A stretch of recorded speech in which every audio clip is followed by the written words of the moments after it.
So thanks to the colleagues from the Technical University, I think we have all the theory on paper. Now it's time to put it to the test.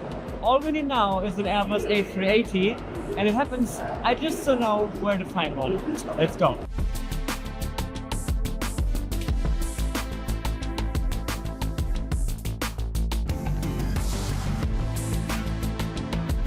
Here we go, we actually organized it. We are now at the hangar where the magic happens, and this is it, the A380.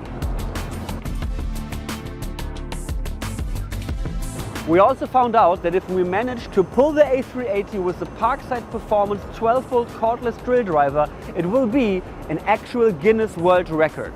But for it to be accepted as a Guinness World Record, first we had to measure how flat the ground is. We got an actual land surveyor to make sure that the slope of the hangar is not greater than 1 to 1,000, because we have to prove that we're actually pulling the plane and it's not just rolling downhill. There are still a few things to do for this big project, so see you in a couple of days. And I don't know about you, but I am thrilled for Parkside the Pull and the chance to set an actual Guinness World Record.